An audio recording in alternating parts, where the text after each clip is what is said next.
Começou a gravação. Começou. Pronto. Bom, boa tarde a todos e todas, né? Sejam todos bem-vindos, todas bem-vindas. Hoje a gente está aqui na mesa de interfaces. Deixa eu ver, pegar aqui minha fila. Ai, Deus. Perdão, é porque eu estou escutando aqui o interfone e eu estou desesperada. Mas deixa eu passar. Deixa eu parar a gravação e recomeçar. Não vou deixar isso gravado. Mas ainda para escutar, viu? Pelo menos eu não escutei nada, para falar a verdade. Mas sou eu atrapalhada aqui. Não dá para ouvir, não, Glenda. Ninguém ouviu, não. Não. Parou. Obrigada, gente.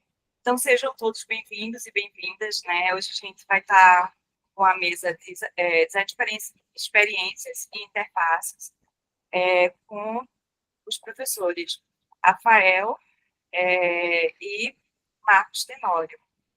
Deixa eu apresentar aqui cada um dos dois. Agradecer primeiramente também, né, a colaboração de todos eles, de ambos, aliás. Falar também que eu faço parte, né, do projeto, né, Design em Foco, e que é um projeto do NDES, com a coordenação, com o objetivo de dar esse suporte, né, nesse contexto que vocês estão participando aí do PRENAG, para auxiliar nessa compreensão e facilitar a prova para vocês nessa compreensão assim, mais geral desses temas de design. E apresentando agora os nossos convidados maravilhosos. Marcos Tenório, ele é designer de formação, formado no nosso curso lá em Caruaru, do CAA, é mestre e agora doutorando, já no finalzinho do doutorado, do programa de pós-graduação em design da UFPE, aqui em Recife, com foco em usabilidade, experiência do usuário e envelhecimento. Além da pesquisa acadêmica, ele construiu uma trajetória sólida na interface entre design, tecnologia e comunicação. E no campo profissional, ele é diretor da criação da Calulu Design e Comunicação, uma agência que foi fundada em 2012, onde ele lidera projetos de branding, UX e estratégias digitais para marcas de diferentes segmentos. Na docência, atua como professor em cursos de design, análise e desenvolvimento de sistemas e áreas afins, lecionando disciplinas como UX, design de interfaces, inovação e metodologias de projeto em instituições como o César School e a Faculdade Senac Pernambuco. E sua pesquisa atual desenvolve perdão, Marquinhos, como é que se pronuncia? Uzui. Um conjunto de heurísticas de usabilidade para avaliação de interfaces de smartphones voltadas a pessoas idosas, articulando design, gerontologia e tecnologia. O trabalho busca reduzir a exclusão digital da velhice, ampliando a acessibilidade cognitiva, motor e emocional e contribuindo para uma inclusão digital mais sensível, ética e centrada no usuário. Agora, apresentando Rafa, nosso querido professor também, Rafael Freitas Souza, é de Minas Gerais, ele mora há 8 anos aqui no Recife, é graduado em Design de Produto pela Universidade do Estado de Minas Gerais, possui especialização em Ergodesign de Interfaces pela PUC-Rio, é mestre em Design pela UFPE na linha de Ergonomia e recentemente defendeu sua tese de doutorado, também no mesmo programa de pós-graduação, aqui de Recife. Dentro do design, ele atuou como designer de produto, no desenvolvimento imobiliários para pontos de vendas e exposições, e atualmente é professor substituto no curso de design do CAA, da UFPE, CAA, lecionando as disciplinas de História do Design e Sistemas de Representação Tridimensional. E sua pesquisa tem foco na atratividade, inclusão e no transporte público, abordando uma visão micro e macro e aspectos de mobilidade urbana, design social e vida em comunidade. Bom, a gente vai fazer da seguinte forma: a gente vai começar com os nossos queridos palestrantes, né, fazendo as suas apresentações, as suas descrições em relação ao tema. E aí depois, quando tiver mais ou menos uns 30 minutos para acabar, a gente abre para perguntas. E vocês já podem ir colocando no chat perguntas, porque aí eu vou anotando. E assim que abrir para respostas, no caso, eu já tenho uma listinha, tá bom? Então o chat está aberto também para vocês. Muito obrigada a todos e todas. E fica aí agora, passo a bola agora para Marquinhos e Rafa. Vai lá, Marcos.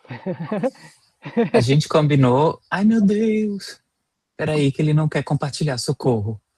Ai, peraí, eu vou entrar em outro navegador rapidinho, tá? Tá bom. É porque aí Marcos ele vai falar mais sobre os conceitos, né?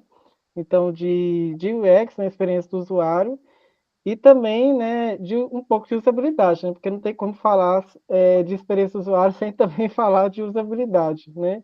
Que foi até tema das palestras também de semana passada, né? Que eu participei. Então, algumas coisas de experiência do usuário eu já falei, né? Então, algumas coisas vai até repetir, né? Mas hoje a gente vai dar mais destaque, então, nessa parte de experiência do usuário. Eita, acho que tá sem áudio, viu, Marcos? Oi, gente, Agora perdão, é porque eu foi. tava no Chrome e o Chrome ele não tava liberado para compartilhar a tela. E aí, se fosse fazer isso, ia ter que reiniciar o computador e não temos tempo.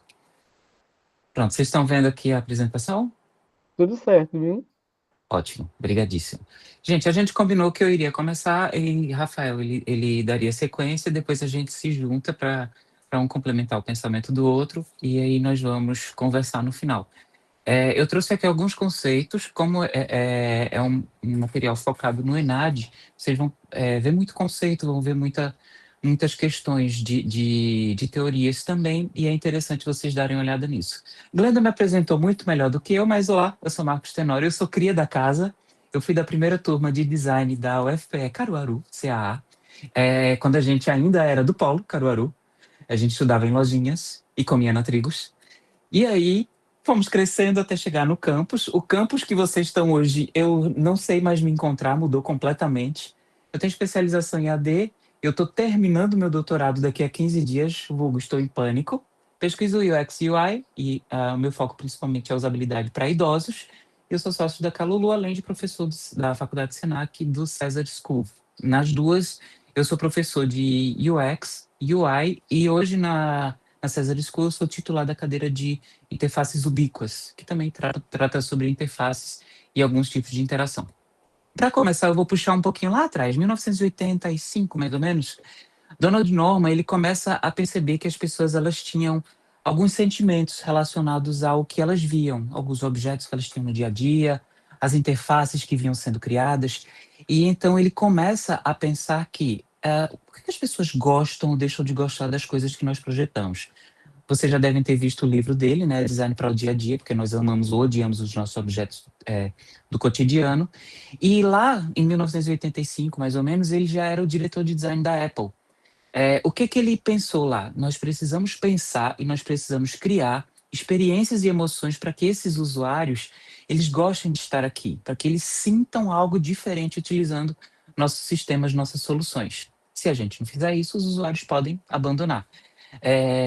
Podem me chamar de Apple Lover, eu não sou, mas a Apple ela sempre teve essa preocupação com o design e com as experiências, desde essa época. Então, o design emocional ele buscava trazer esse tipo de conexão emocional entre os usuários e os produtos. Eu acho muito engraçado que pessoas que são muito Apple Lovers, elas têm essa paixão cega pelos produtos que elas têm, que muitas vezes é inexplicável. Então, como é que isso acontece? Utilizando elementos visuais, interações intuitivas, os feedbacks sensoriais, ou então outros recursos, por exemplo, o UX Writing, que é o texto que a gente utiliza nas interfaces para que o usuário ele se sinta mais feliz, mais satisfeito utilizando essas interfaces e por aí. O que é que acontece? O usuário ele vai se apaixonar, ele vai se engajar e ele vai ficar fiel ao sistema que você projetou. Eu não sei se eu vou conseguir colocar o áudio desse vídeo. Eu amo esse vídeo e eu utilizo ele nas minhas aulas. Deixa eu ver se eu consigo colocar para vocês ouvirem esse áudio. porque ele mostra muito como é um sistema que não foi projetado para um determinado usuário. Então vocês vão ver alguns exemplos mais de idosos. Só me diz, por favor, se vocês estão ouvindo o áudio do vídeo.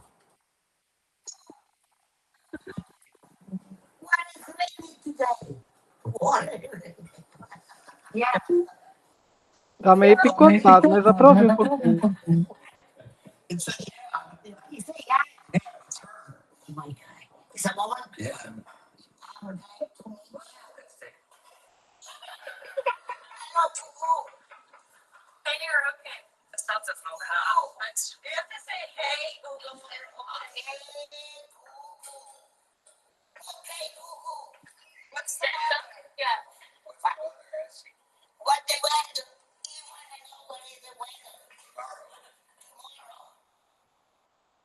In Flagler Beach tomorrow, there will be showers with a high of 65 and a low of 56.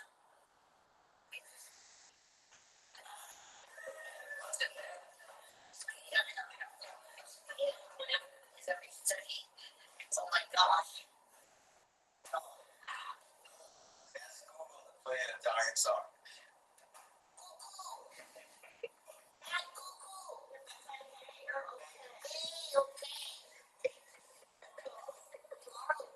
It'll be sunny with a high of 45.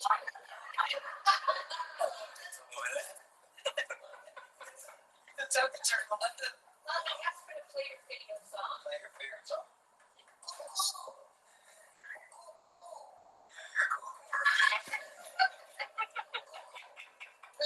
Song for me. Here's the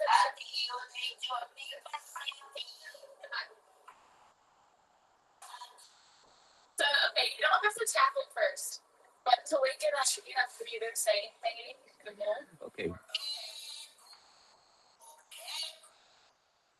Para voltar o áudio para o meu fone. Gente, o que acontece?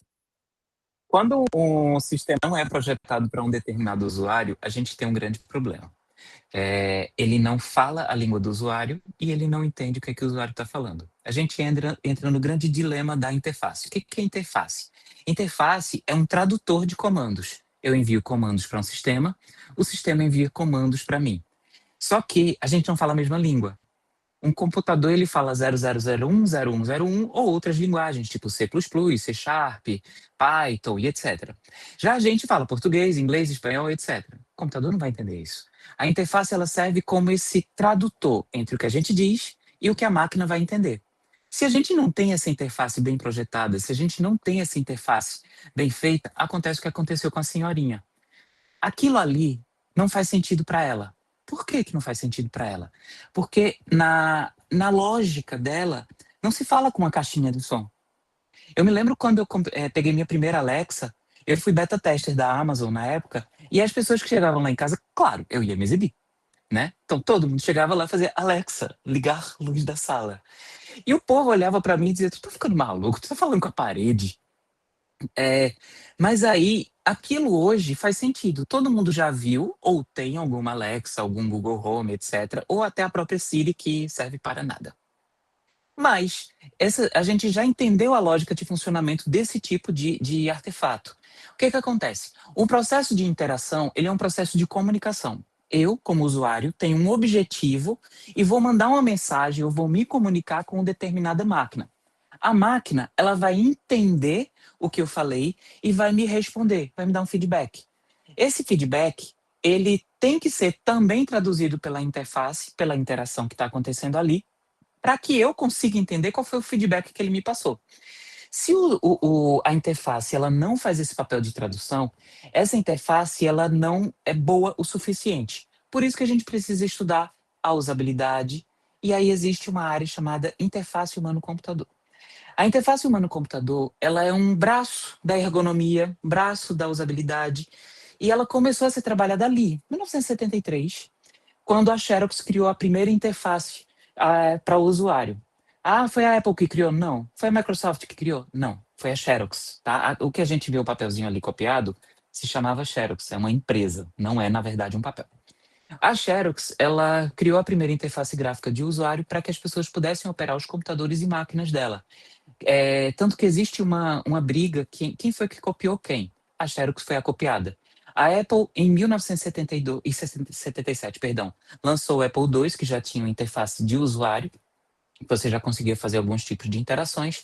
Em 1981 vem o IBM PC, que é pela primeira vez um computador ele consegue chegar à casa das pessoas, porque antigamente o computador era do tamanho desse escritório ou maior.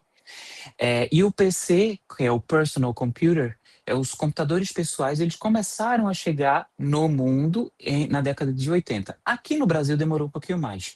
1990 e algo, 2000 ele se popularizou. Então, vocês que têm aí 20 anos, no máximo, 22 eu posso dizer aí no máximo, vocês viram já o Brasil computadorizado, o Brasil conectado. Eu sou da época ali do IBM PC, um pouquinho depois. Não, eu sou do Lisa, eu nasci com a Lisa. Lisa foi também um computador lançado pela Apple, que ela fazia vários testes de interfaces, tentou melhorá-las, etc.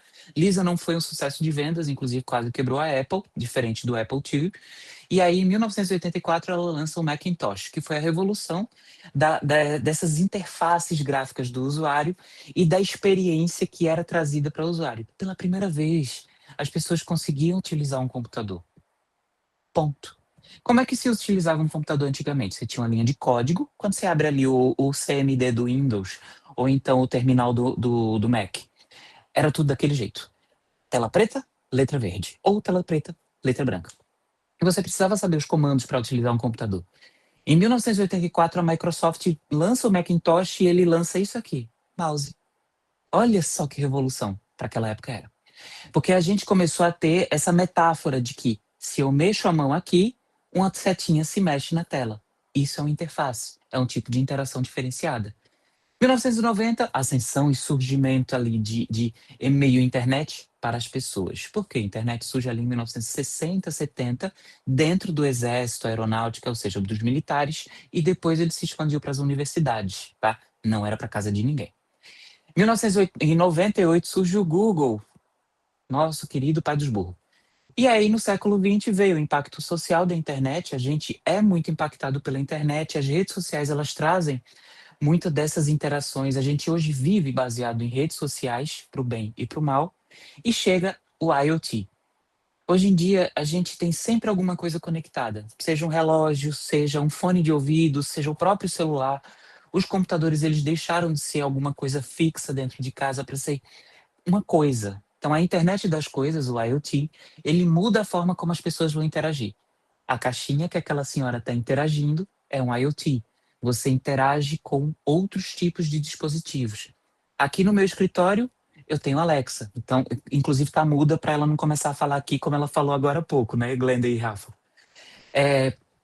Ela é um IoT e ela comanda, por exemplo, minha lâmpada, meu ar-condicionado do quarto, minha TV. Tudo isso é IoT. A gente não está pensando no futuro, a gente está vendo o presente. Isso já acontece hoje. Claro, tem coisas que são muito caras, ainda não estão muito acessíveis. Tem algumas tecnologias que ainda estão para surgir, mas hoje a gente está vivendo o momento do IoT, das novas interações.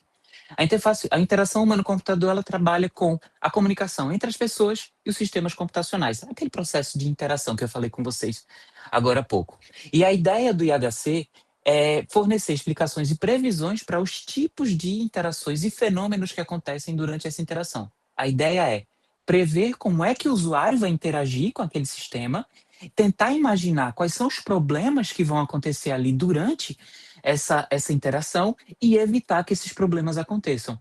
Evitar que a senhorinha fique ali tentando entender como é que se fala com uma caixinha. Eu sou o louco das caixinhas, viu? Tem hora que eu me perco aqui. Minha mãe tem 59 anos, ela ainda não entendeu muito bem a lógica da Alexa. E eu tenho Alexa há uns 10 anos, eu acho. A IHC é uma disciplina voltada para o projeto, avaliação, usabilidade e implementação de sistemas computacionais e interativos. Tudo isso baseado nesses fenômenos de interação. Eu mando um comando, eu recebo uma resposta. E a usabilidade é um braço deles. Eu não vou falar sobre as heurísticas de usabilidade, que eu sei que Rafa já falou sobre ela no último encontro. Então, a usabilidade, ela tem como a função entender se você consegue utilizar aquilo ali que foi projetado. Eu consigo usar meu celular? Bom, então eu tenho uma boa usabilidade. Se eu tenho alguma dificuldade de utilizar o meu celular, significa que a usabilidade do meu celular está ruim. Então eu preciso melhorá-la. Quando a gente olha para a usabilidade ela surge lá atrás como um braço da ergonomia, porque ela é um dos fatores humanos. Como é que nós usamos os objetos? Como é que nós usamos uma cadeira? Como é que nós usamos uma, sei lá, qualquer coisa que a gente tenha física? Isso é a usabilidade. Só que a usabilidade ela foi sendo trazida também para o digital, porque também a gente afeta o nosso trabalho, afeta a forma como nós interagimos, entendemos e conseguimos utilizar os dispositivos do nosso dia a dia, né? Então, a usabilidade trata como facilidade de aprendizado. A gente consegue aprender a usar um sistema assim que a gente abre pela primeira vez ou vai ter que abrir um manual de explicação? Não é interessante, né? Facilidade para lembrar como realizar uma tarefa após algum tempo. Ah, eu usei aqui meu celular, adorei o celular, tá maravilhoso. Daqui a uma semana eu ligo novamente o celular. Eu não sei mais usar. Usabilidade tá ruim. Rapidez no desenvolvimento das tarefas. Quanto mais tempo a gente leva para desenvolver uma tarefa, pior é a usabilidade desse sistema. Baixa taxa de erros. O ideal é que não se erre, mas a gente tem que projetar para que o erro seja mínimo possível. Quanto mais erros acontecem, mais frustração vai ter o usuário e o usuário não vai querer mais usar aquele sistema. E a gente ganha dinheiro com isso, né? Quanto mais o usuário usa o sistema, mais dinheiro a gente ganha. Tem boleto aí. Satisfação subjetiva do usuário. Essa é a parte do UX. O usuário, ele se sente satisfeito ou insatisfeito utilizando o sistema. É muito engraçado isso, porque é a parte mais subjetiva, a mais difícil de mensurar. Quando você tem baixa taxa de erros, você calcula tantas pessoas erraram tantas vezes. Quando você vê aí a questão do tempo, então as pessoas demoram 5 segundos para abrir um aplicativo. Você tem números, mas na satisfação você não tem números. É muito subjetivo. Eu amo ou odeio alguma coisa. E aí a gente volta lá para Donald Norman, o design emocional. A gente está trabalhando com as emoções das pessoas. Ainda não existe uma fórmula mágica para a gente ter um UX perfeita. Mas a UX ela pode ser melhorada e testada. Usabilidade é o esforço necessário para a gente utilizar um software e para o julgamento individual desse uso do software por um determinado conjunto de usuários. É importante observar que a usabilidade ela deve ser sempre mensurada para o público-alvo daquele sistema. Não adianta você projetar um sistema para adolescentes de 15 anos e colocar idosos para testar esse sistema. Vai ser uma catástrofe. Não vai servir de nada, vai ficar uma porcaria, tá? Também ela pode ser entendida como uma preocupação com a interação entre o usuário e o sistema por meio dessa interface. Segundo a ISO 9241, que é a principal regra de usabilidade que nós trabalhamos, a usabilidade é a medida pela qual um produto pode ser utilizado por usuários específicos, coloca aí um negrito no específico, isso aí eu projetei para aquele usuário, portanto, específico, para alcançar objetivos específicos, mesma coisa. Um aplicativo que faz tudo é um aplicativo que não faz nada. Os aplicativos, eles têm funções específicas. Os aplicativos, eles são feitos para serem bons em alguma coisa. Se um sistema, ele diz que é bom em tudo, ele não vai ser bom.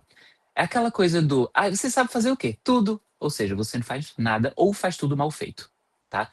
Os objetivos específicos da usabilidade são efetividade, eficiência e satisfação. Efetividade, eu consigo executar a tarefa para a qual o sistema foi projetado? Maravilha. Eu consigo executar rapidamente isso? Eficiência. E eu me sinto feliz utilizando esse sistema? Aí vem a experiência do usuário, que é o mais complicado. Tudo isso baseado em um contexto específico. Existem sistemas que são projetados para executar em determinadas situações. Se a gente diz que o sistema roda em qualquer situação, está mentindo, tá? Principais métodos de avaliação de usabilidade. Percurso cognitivo, a gente vai traçar um mapa de como a gente utiliza o sistema. Tipo, eu abro a tela, eu aperto o botão, eu abro a imagem, eu envio o link. Coisas desse tipo. Avaliação heurística, que Rafael falou no último encontro com vocês, né? Que foi a avaliação heurística trazida por Niels. Adoro falar de Niels. Que ele criou o primeiro conjunto de heurísticas de usabilidade. A avaliação heurística ela tem como característica ser executada por especialistas, não envolve o usuário. Por um ponto, é positivo porque é barato, você consegue executar no início do processo, você não precisa de um protótipo muito bem elaborado, porém é negativo, o usuário não está aí. Então não existe usabilidade sem usuário, tá? Análise de ações, a gente analisa as ações que o usuário vai executar durante o processo de utilização do sistema.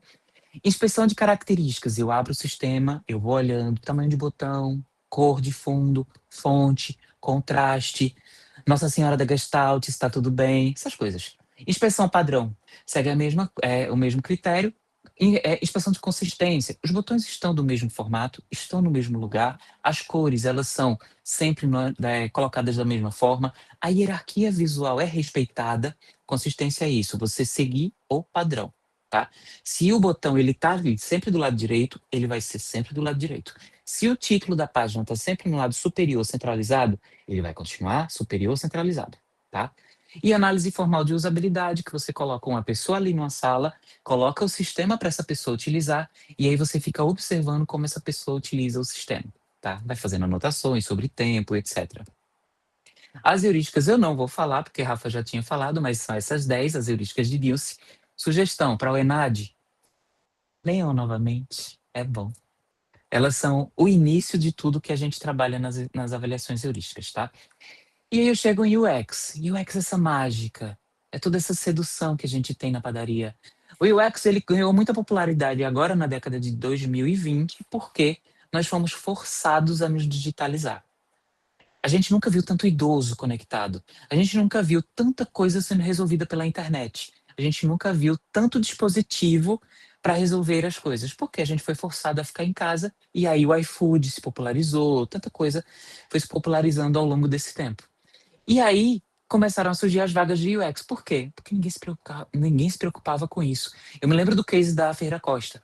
Ferreira Costa digitalizou o e-commerce dela em uma semana. E era péssima. Por quê? Porque eles não se preocuparam com a experiência. Eu me lembro que eu comprei uma cortina. Não, foi o ar-condicionado da minha mãe.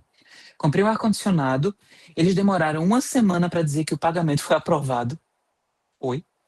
E aí depois eles demoraram mais 2 semanas para entregar o ar-condicionado. Manhã já tinha cozido no vapor. Aquela coitada, estava na menopausa. Então, o que é que isso foi me trazendo? Experiências ruins. Eu fiquei não querendo mais voltar a comprar lá.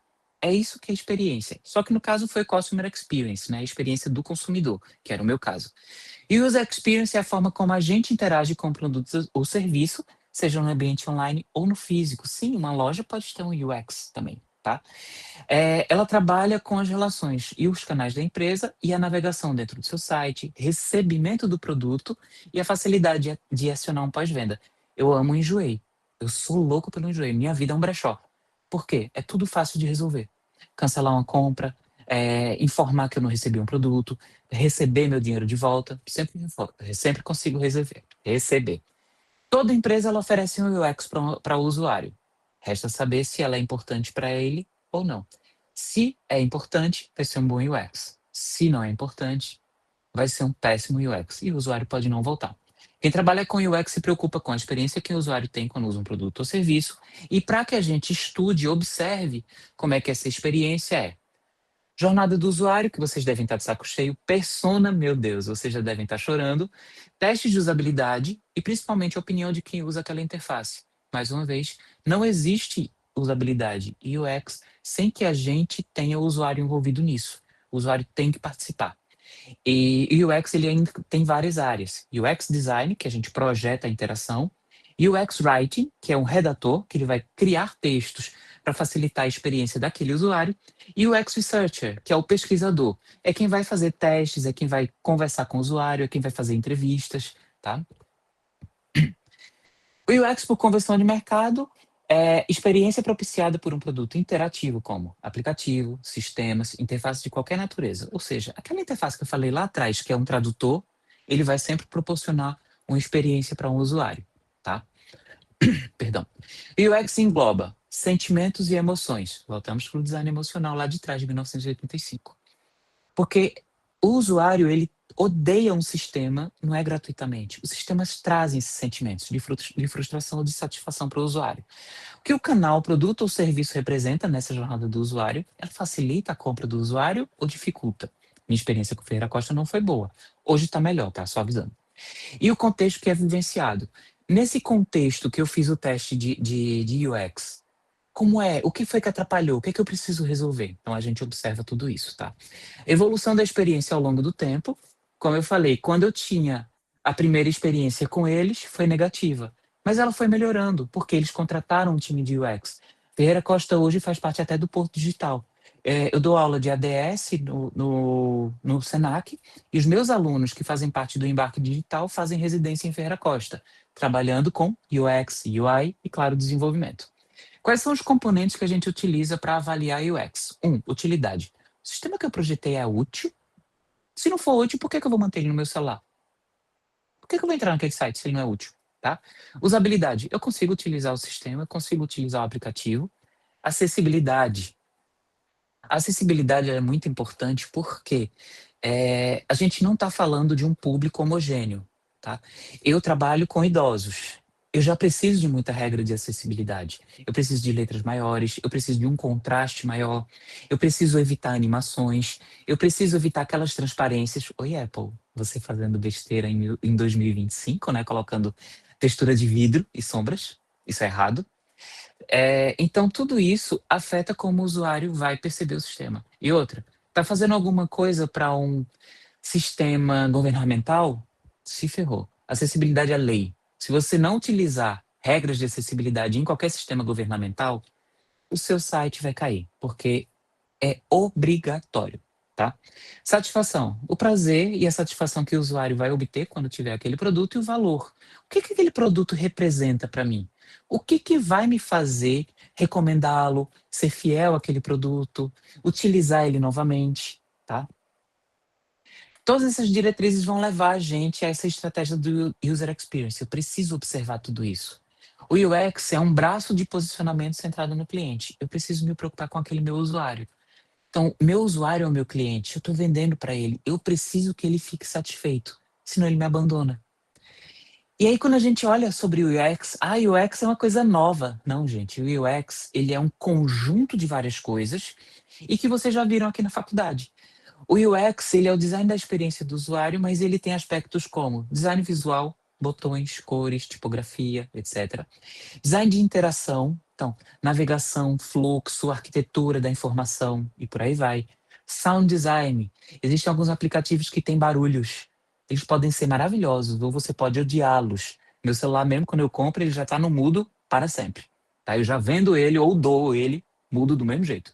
Então, arquitetura da informação, arquitetura do próprio objeto em si, design industrial, não sei se vocês sabem, mas design industrial, que a gente antigamente chamava de design de produto, ele é o quê? Botãozinho. Tá usando um computador, tá usando um celular, ele tem botões. Eles podem facilitar ou dificultar o uso de vocês, tá? E isso aí vai afetar a experiência do usuário. Fatores humanos, ergonomia. Então, aquele objeto, ele vai me gerar alguma lesão por esforço repetitivo? Então, cuidado que tem que ser tomado. Sound design já falei, design de interação já falei, a gente projetar como é que vai ser a interação desse usuário. Interação humano-computador foi aquele iniciozinho daqui dos slides. Design visual é a parte mais visual da coisa, design gráfico mesmo, estricto. E conteúdo. Quais são os textos que vão estar ali? Que vídeos eu vou utilizar? Que som? Aí a gente contrata uns publicitários, uns jornalistas, uns UX writer, porque a gente é designer. Tá?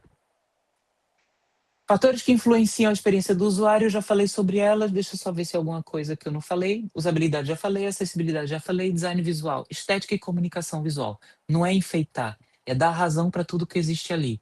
Por que que um botão de cancelar é vermelho? Por quê? Culturalmente entendemos que vermelho é voltar atrás, é cancelar, é fechar, é estar errado, tá? Interatividade, respostas rápidas e precisas do sistema. Se a gente demora a responder, o usuário acha que travou, ou que é ruim. Isso é um problema pra gente, tá? Atributos do UX, eu já falei eles, deixa eu só ver se eu esqueci de alguma utilidade. O sistema é útil e aí eu vou manter ele no meu celular. Usabilidade, eu demoro para aprender, eu consigo utilizar, eu consigo executar a tarefa que eu projetei para aquele sistema. Se eu não consigo executar a tarefa, eu criei um aplicativo para tirar foto, mas eu não consigo tirar foto. Então é ruim o aplicativo, né? A usabilidade é péssima. Então, outra coisa que é importante observar é curva de aprendizado. Quanto tempo os usuários demoram a aprender a utilizar o seu sistema? Se demora, a usabilidade está ruim, tá? O UX vai ser péssimo. Acessibilidade, já falei um pouquinho mais sobre. Desejabilidade, isso aqui é complicadíssimo. Por que as pessoas desejam um sistema? Por que as pessoas desejam um aplicativo? Por que as pessoas querem utilizar aquele sistema? É porque ele é mais bonito, é porque ele é mais fácil de compreender, ele traz funções que eu gosto de utilizar. Por quê? eu tenho uma explicação que eu acho que vai conseguir resumir mais ou menos o que eu penso. Eu utilizo o Apple Music, não utilizo o Spotify. O Spotify comprime demais o áudio, eu sei que ele atualizou agora e ele não está comprimindo tanto, mas o Apple Music eu tenho um som mais puro. E aí, por quê? Eu desejo um som mais puro. Então isso vai afetando a forma como eu vejo os aplicativos e eu quero ter aquele aplicativo. Então a desejabilidade também é uma parte da experiência do usuário. Então eu vou ter uma determinada interface que os outros não têm. Então eu vou ter isso. Eu desejo essa interface, eu quero ter essa interface, tá? Encontrabilidade. Então, o sistema ele deve ser estruturado de um jeito que o usuário consiga encontrar quais são as opções, as informações que ele precisa e que a navegação ela seja intuitiva. Não seja um caos para você encontrar um item de menu, um botão, uma informação, um texto, uma imagem. Então, que tudo seja fácil de encontrar, tá? E valor, mais uma vez, eu quero ter esse aplicativo. Que benefícios ele traz para mim? É um aplicativo que me poupa tempo. Isso é um benefício. É um aplicativo que, sei lá, me faz economizar nas lojas, tipo um AliExpress, um Promobit, sei lá. Então, vários aplicativos, eles trazem algum tipo de valor, que são o diferencial deles, tá? E eu vou finalizando aqui, eu acho. São os 3 pontos principais das boas experiências. 1, utilidade. Primeiro, precisa ser útil para eu ter esse aplicativo. 2, usabilidade. Ok, ele é útil, mas eu consigo usar? Opa, consegui usar, maravilha, que lindo. E por último, desejabilidade. Eu quero ter esse aplicativo. Eu gosto de ter esse aplicativo. Eu vou defender esse aplicativo com unhas e dentes. Eu sei que eu estou exagerando, tá? Ai, meu Deus. Eu tô acabando, eu juro. O UX ele busca entender essas interações todas com o usuário, sentimentos e emoções, canal, produto e serviço, tá? Claro, tudo pensado na vivência pessoal, na jornada do usuário e no contexto que esse usuário vive.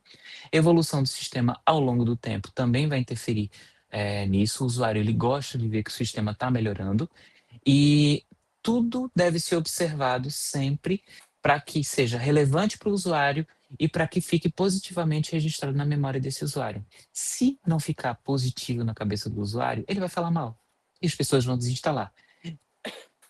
Eu não vou ter tempo de falar muito sobre isso, mas depois pesquisem sobre o Windows 8. É uma catástrofe de experiência de usuário, tá?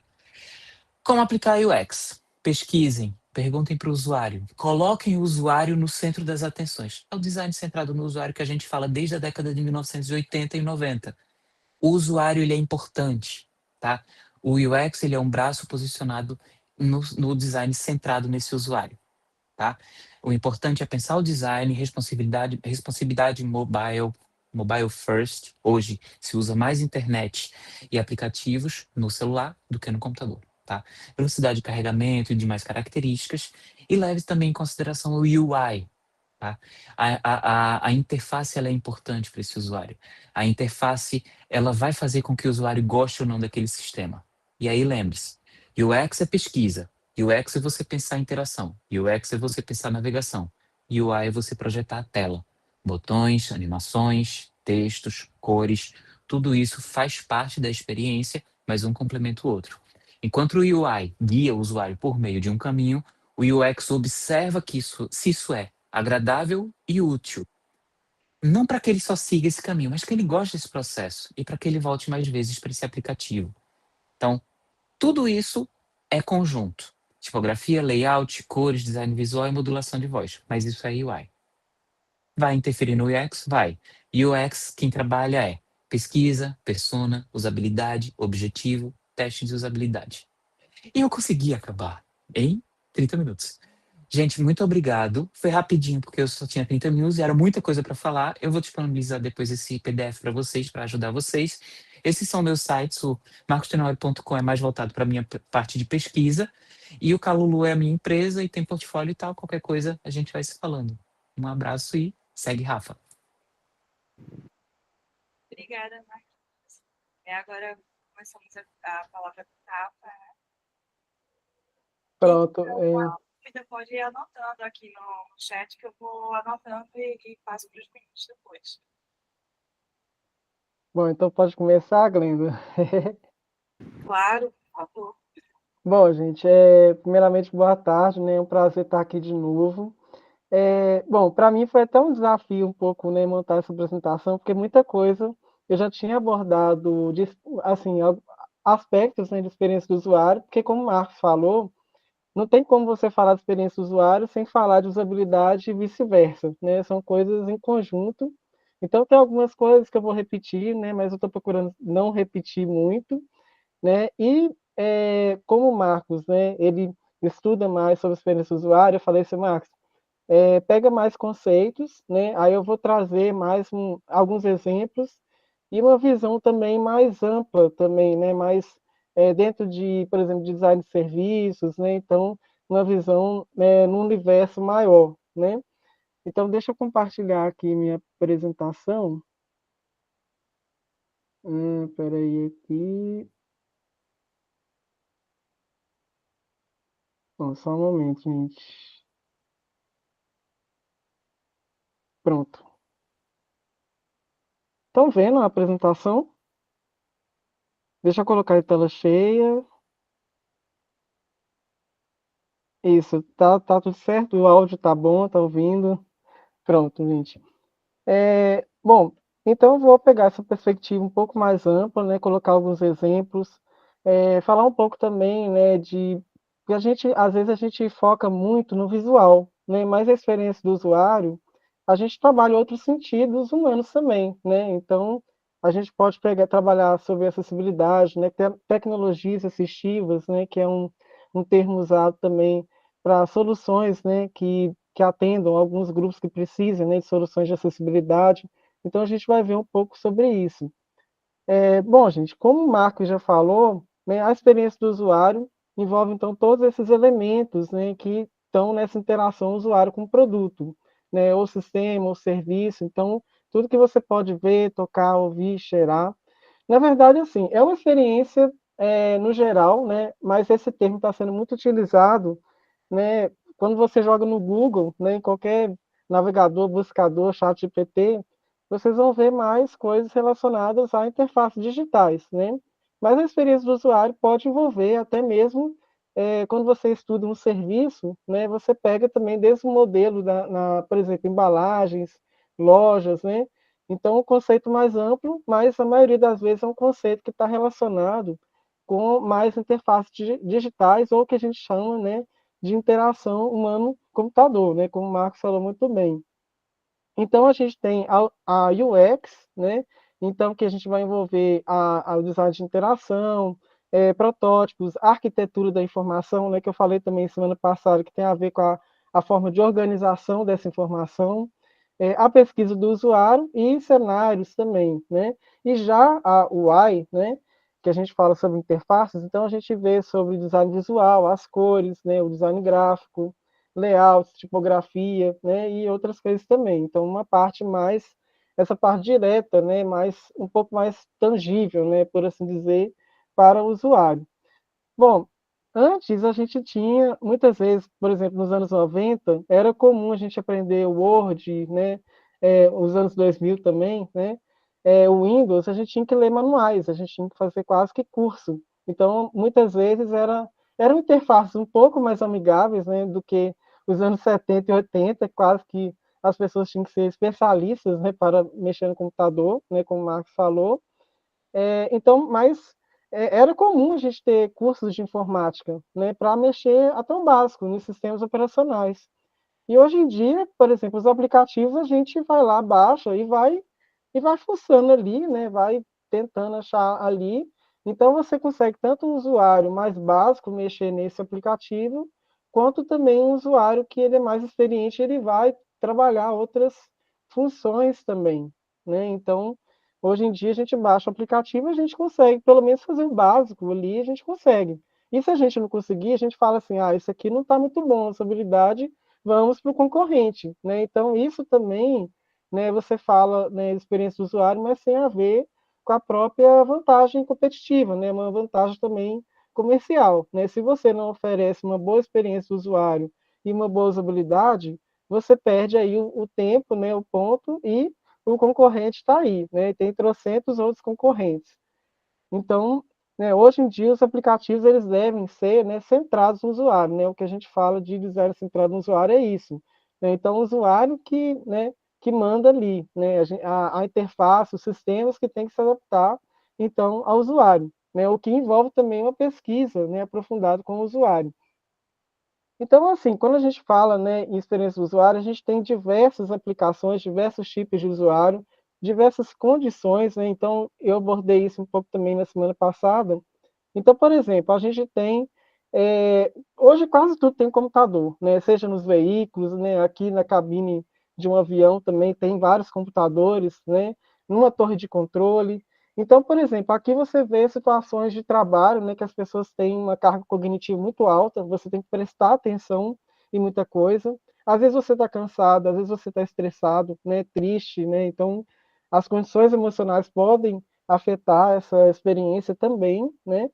Aí aqui embaixo você tem o aplicativo Duolingo, né? Então, tem um esquema que a gente chama de gamificação, né? Então tem essa coisa um pouco de trabalhar essa recompensa, né, do usuário, né? Então é um outro tipo, né, de interface, né, que é bem diferente de uma interface que tem que ser, por exemplo, numa torre de controle ou no Waze, né, que você tem que você tá lá mexendo na interface, mas ao mesmo tempo tá também com muitas coisas na cabeça, né, para prestar atenção. E aqui a gente tem também o Museu da Manhã, né, que você está ali mais contemplativo, né, mais um processo mais quase educativo também.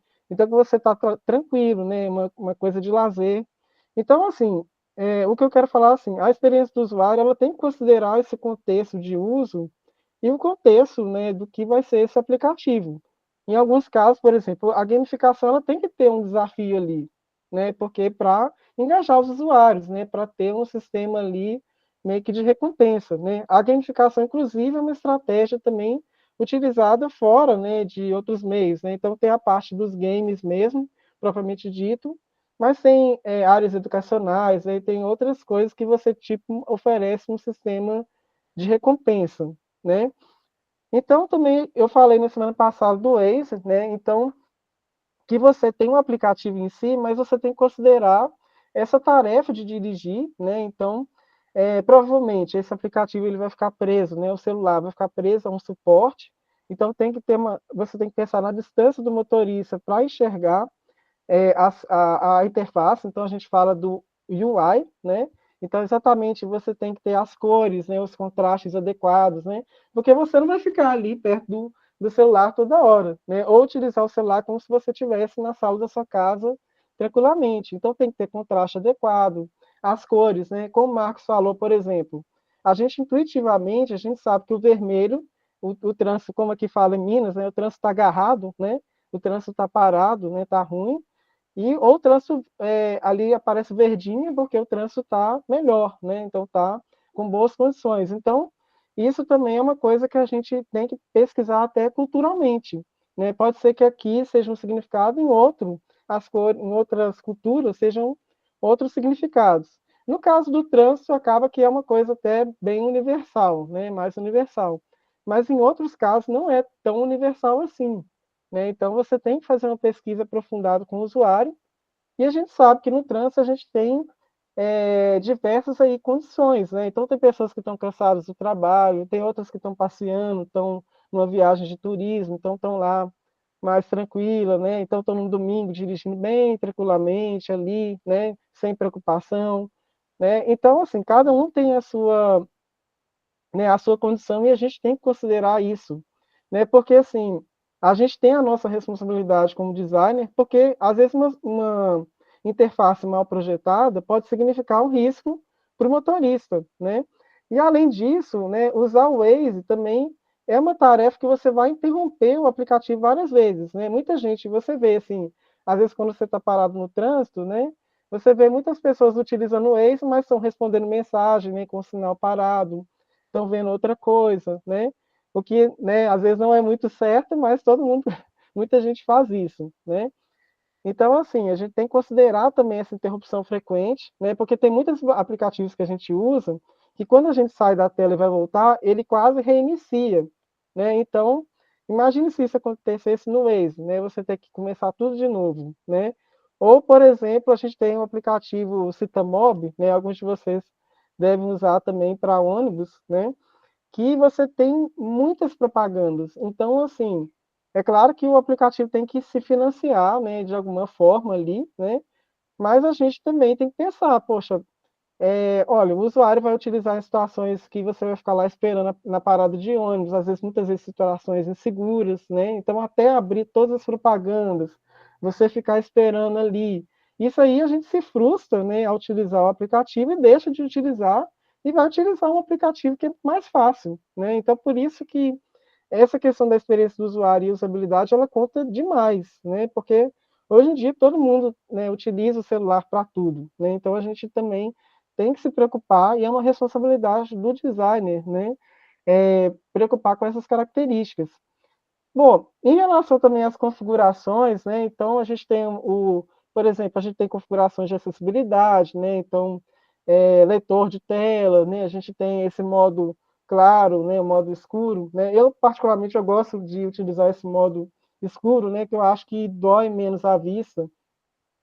Você pode configurar, né, brilho de tela, então tudo isso vai afetar, né, a questão da experiência do usuário, né? Então tem diversas configurações, né, que a gente pode acessar.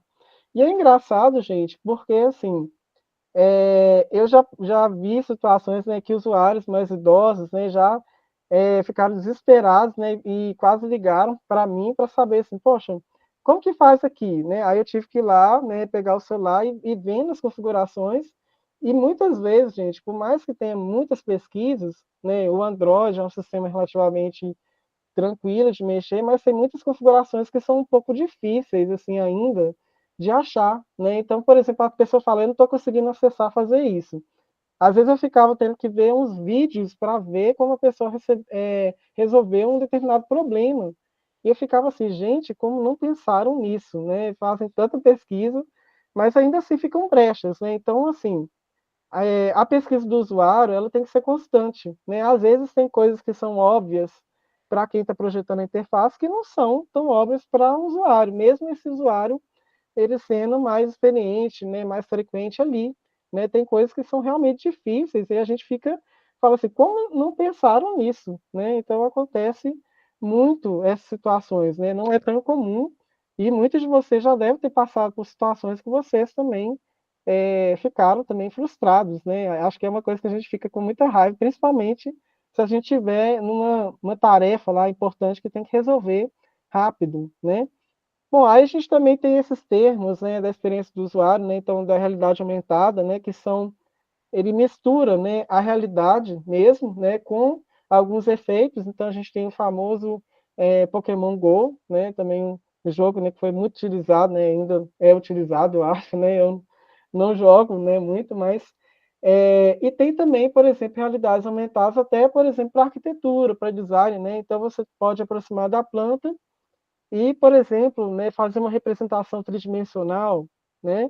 E a gente tem um outro termo que chama realidade virtual, né, que às vezes são termos que muita gente pode confundir, né, mas enquanto a aumentada ela combina, né, o real com o adicionado, né, com o efeito adicionado, você tem a realidade virtual que ela é mais imersiva, né? Então você tem ali tantas situações de lazer, mas, por exemplo, você pode ter treinamento de pilotos, né, em simuladores de voo que você tem uma realidade virtual, né? Inclusive você tem, né, eu até poderia ter colocado a imagem aqui que eu esqueci, né?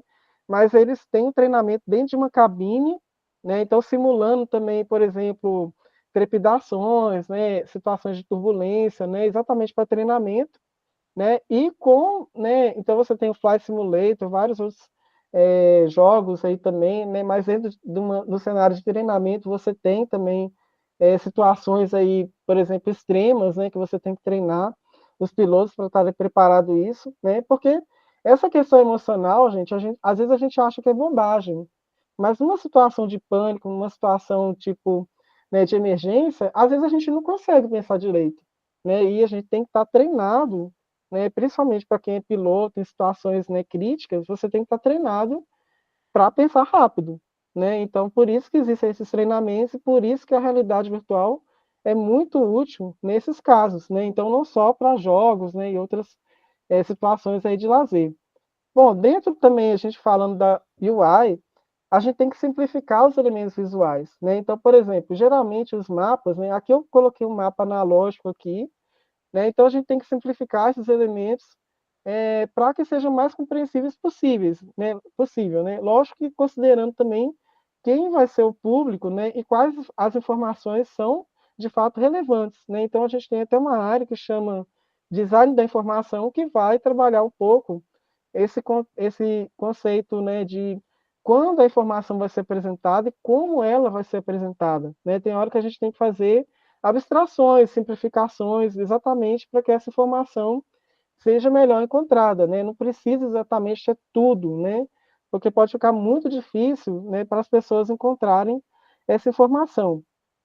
E também, né, como a gente também, uma característica importante é falar sobre a arquitetura da informação, né, que é sobre essa organização da informação. A arquitetura da informação tem muito a ver, por exemplo, com sites de e-commerce, né? Então, que a gente tem diversos menus ali, né? Por exemplo, a gente vai na Ferreira Costa, né? E vai em outras lojas aí, né? Então, vai ter produtos, né, classificados e a gente tem que entender esse modelo mental dos usuários, né? Como as pessoas geralmente procuram. Também, muitas vezes, não tem o certo e o errado. Pode ser que em um local as pessoas costumam procurar de uma forma, e em outro local, né, outro país, outro estado, as pessoas procuram de uma outra forma. Então você tem que entender isso, né? Tem técnicas que, por exemplo, a gente usa card sorting, né, que é exatamente as pessoas vão trabalhar aí com cartões, ordenar e hierarquizar, exatamente para ficar melhor para achar. Né? Então, por exemplo, a gente pode falar que até essas configurações da televisão, ela tem uma arquitetura de informação e às vezes a gente fica lutando ali para encontrar onde tá as configurações, né? Às vezes não é muito lógico, não é muito intuitivo. Então, você entendendo o modelo do usuário, você vai tornar essa experiência aí mais intuitiva, mais fácil e menos frustrante, né? Então, como eu falei para vocês, às vezes a gente fica com raiva, xingando, porque realmente não encontrou, né, como resolver um determinado problema que às vezes era para ser muito mais simples, né? E isso, gente, essa organização da informação, a gente pode falar até assim, por exemplo, dos aparelhos antigos, né, numa época que tudo era muito analógico, né? Então também tinha uma organização dos botões, uma posição, porque o formato dos botões também dizia muito sobre a classificação ali, né, dos comandos, né, das funções. Aí a gente chega também nos botões, né? A gente observa até que hoje em dia os controles remotos, né, indo um pouco para o analógico, antigamente você tinha 1 milhão de botões e hoje em dia está tudo no digital, nas interfaces, né? Então, por exemplo, você tem controles aí de televisão que tem comandos de voz, né? Ou você pode integrar com o celular também, né? Controles né, dos aparelhos, né? Seja televisão, seja outros tipos de aparelho, e que a gente também treina, né? Tem essa questão da Gestalt, né? Da percepção visual. Então, por exemplo, essa questão da semelhança, proximidade, alinhamentos, né? Tudo isso, né, que entra dentro de UI, né? Então a gente traz para o físico analógico e coloca também nas interfaces digitais, né? Então é interessante isso, né? Como muitas coisas do analógico foram para o digital, né? Porque hoje em dia a gente pega uma televisão quase não tem mais nenhum botão, né? E antigamente tinha uma série de botões ali, né? A gente às vezes é até difícil achar onde estão os botões analógicos, né? Bom, aí a gente fala um pouco da interface também humano-computador, né? Aqui eu coloquei errado, humano-computador. Então, assim, o design, ele é responsável por facilitar essa comunicação, essa tradução, né, da interface, como o Marcos falou, né? Então, hoje em dia também a gente tem outros dispositivos, outras tecnologias aí que conversam com essa interface, né, Bluetooth, né, radiofrequência, né, o NFC também, né, que é por aproximação, né, que a gente utiliza muito, né, o QR Code. Também tem os assistentes virtuais, né, então como a Alexa, né, a Siri também, e as realidades aumentadas e virtuais, como eu falei para vocês, né. Então, basicamente, nesse processo, você tem os produtos, né, os dispositivos, né, então tem essa interface, né, que trabalha então os conceitos de ergonomia, né, de usabilidade. A gente tem, né, né, a parte sensorial, o sistema nervoso, que a gente vai processar essas informações, até que a gente, então, vai tomar uma decisão, né, ou decisões aí. Então, assim, a usabilidade e experiência do usuário tem muito a ver com uma parte da ergonomia, que a gente chama de ergonomia cognitiva, que é exatamente o processamento de informações com os estímulos que a gente vai receber, né? Bom, agora a gente vai falar um pouco sobre a experiência multiplataforma integrada. Porque hoje em dia a gente tem um celular, mas a gente tem diversos dispositivos que são conectados. E quando a gente pensa em experiência do usuário, a gente pensa também no design do serviço, porque a gente pensa numa experiência completamente integrada, né, do início ao fim. Quer dizer, o antes e até durante e o depois, na verdade, né? Então, o que envolve essa experiência adequada, integrada, né?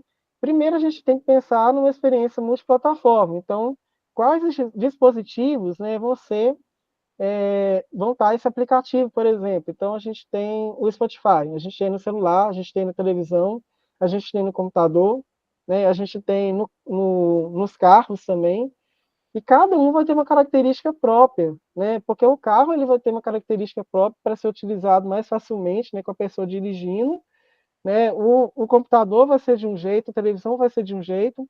Uma coisa, por exemplo, eu gosto muito do Spotify, né? Mas assim, uma coisa que me frustra um pouco, por exemplo, eu não sei se vocês veem que no Spotify tem tipo uns efeitos visuais ali quando você coloca a música, né? Tipo como se fosse um visualizer ali, né? E já na televisão não tem isso. Aí eu falei assim, gente, mas por que não colocar na televisão que você vai estar lá, às vezes vai estar numa festa, vai colocar a música, e por que no celular vai ter, sendo que você não vai ficar prestando atenção muito nos efeitos visuais, né? Isso eu nunca entendi, né? E seria muito legal ter isso na versão de televisão, né? Para ficar um efeito visual passando, né? Então você fala assim, gente, uma coisa básica eles não pensaram, né? E hoje em dia o Spotify tem funções interessantes, né? Por exemplo, a transição entre músicas, né? Agora tem uma função nova que é tipo uma função meio um DJ ali, né? Um mixer, né? Também que eu achei interessante, apesar de falhar muitas vezes, né? Que combina um pouco as batidas das músicas, o tom musical. Então, fica uma experiência interessante, né? E um dispositivo conversa com o outro, né? Então, eles tentam fazer um sistema, né, de uma forma integrada. Aí a gente tem, né, os termos, né, design adaptativo, né, que falam versões diferentes para dispositivos diferentes. Então, isso acontece. Então, tem a versão, por exemplo, mobile, a versão do computador, né, que são versões diferentes. E tem também design responsivo, ou seja, é uma mesma versão, exatamente a mesma versão, mas que ela se adapta se você for tá com o navegador aberto, aí você vai abrir, né, ampliar a área do navegador e ele vai se adaptar ali naquela área. Ou de dispositivos diferentes, né? Então, mas vão usar exatamente a mesma versão. Então você tem que ver, fazer um estudo se vale a pena fazer versões diferentes ou no caso, né, uma versão, né, responsiva, né, que vai se adaptar a larguras diferentes. Tem vezes que você tem que fazer versões diferentes porque são dispositivos que são utilizados de forma diferente, né? E também você tem que ter uma compatibilidade com o mundo real. Então você tem por exemplo, esses dispositivos de localização que eles têm que ser posicionados, né, de forma na posição de uso, né? Então você tem um mapa de shopping, você coloca a rota, mas ele tem que ser de uma forma que está compatível com o mundo real. Então, cada interface não é só você só planejar o aplicativo sem pensar em como ele está integrado no mundo real. Então, a gente tem que pensar sempre nessa compatibilidade, né, que inclusive é uma das heurísticas aí de usabilidade, né, que se fala muito, né, a compatibilidade com o mundo real, com a linguagem do mundo real. Então, é uma coisa que a gente tem que prestar atenção, né? Então, também a gente tem, né, os dispositivos aí, né, os assistentes, né, né, que o Marcos falou muito também, né? Então, que você também consegue controlar de forma integrada vários outros dispositivos, né, na própria casa, né? E, às vezes, tem até uma crítica nisso, né, que a gente fala também o conceito de internet das coisas, né, que o Marcos também já falou, né, que é essa coisa de você conseguir até controlar remotamente né, essa coisa dessa casa inteligente, né? Então, você tem um hub ali, né, um smart hub que você vai conseguir, então, controlar todos os dispositivos, né? Mas, às vezes, a gente fala, às vezes fica demais, né? Porque, por exemplo, você tem o refrigerador que você vai ver as notícias, mas, às vezes, fica tanta informação, e fora que, por exemplo, você está lá na cozinha, né? Aí você vai pegar uma água de noite e de repente está passando a propaganda, né? Então, tipo meio Black Mirror, né? Que tudo vai ter uma propaganda, né? Imagina você pegando uma água e vendo propaganda na geladeira, né? Tem hora que fica demais, né? É muita informação o tempo todo. Então, também a gente tem que pensar nessa crítica, né? Será que a gente não vai sobrecarregar esse usuário, né? Até que forma, né? Vai ser também interessante essa informação, né? Essa interatividade o tempo todo. Tem hora que às vezes é bom voltar um pouco para o analógico também, né? Que fica um pouco demais, né? Mas assim, a gente tem acho que hoje em dia, né, as interfaces se tornaram muito inteligentes, né, nesse sentido, né, porque são todas conectadas, né, podem ser controladas remotamente, né, inclusive, por exemplo, temperatura, umidade, né, então tudo você pode controlar, né, então tem coisas que são muito interessantes, né, mas até que ponto, né, a gente tem que fazer essa crítica também a nível social, até que ponto é interessante esse excesso, né, de interatividade, né? Bom, aí a gente vai também, a gente pode falar das tecnologias assistivas e inclusivas, né? Então tem uma plataforma que chama Wayfinder, né? Que inclusive, né, eu até abri o site, né? Então é uma plataforma até de código aberto, né? Que é um sistema de orientação espacial, né? Que se baseia num dispositivo que chama Beacons, né? Beacons são dispositivos que trabalham aí com radiofrequência ou Bluetooth, que se integram, né, no celular e outros dispositivos interativos, e eles são muito úteis, por exemplo, para onde o GPS falha um pouco, né? O GPS ele tem uma precisão, mas ele tem um limite ali de precisão, né? Às vezes, para uma pessoa com deficiência visual, isso é muito importante. Então, não vou passar o vídeo, né, mas tem um vídeo mostrando, né, como funciona. Então, essa pessoa, né, a passageira, ela chega na estação de metrô, né, e o sistema vai dando orientações, né, em áudio para ela, e vai falando assim, ó, vire direito que aqui tem uma escada, né, aqui tem um guichê, né, aqui tem isso. Então, você tem uma precisão muito grande.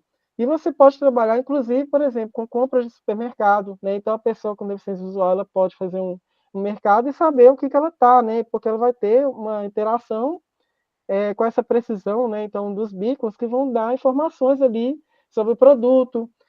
Por exemplo, na minha tese, eu vi alguns estudos que falavam sobre, por exemplo, você colocar, igual na cidade do Recife, né, em Caruaru, você pode colocar em pontos, né, em prédios históricos famosos, algumas orientações, né, que são bem legais assim, para um turista, por exemplo. Né? Então, um turista que tem deficiência visual, você chega perto de um ponto turístico, então vai ter algumas descrições ali, né, vão dar orientações do transporte público, sobre paradas de ônibus próximos, né? Então, é uma tecnologia bem interessante, né? A gente também tem outros aplicativos, né? Tem um aplicativo que chama Be My Eyes, né? Que é como se fosse uma rede social formado por voluntários e pessoas com deficiência visual.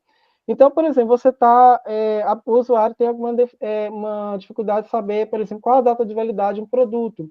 Então, ela pega, né, faz uma ligação e os voluntários, eles vão receber, né, essa ligação e vão ver se, ó, aí a pessoa pergunta, olha, qual que é a validade que está nessa embalagem, né?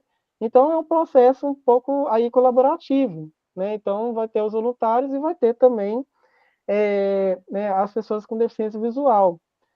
Também tem aplicativos de transporte, né?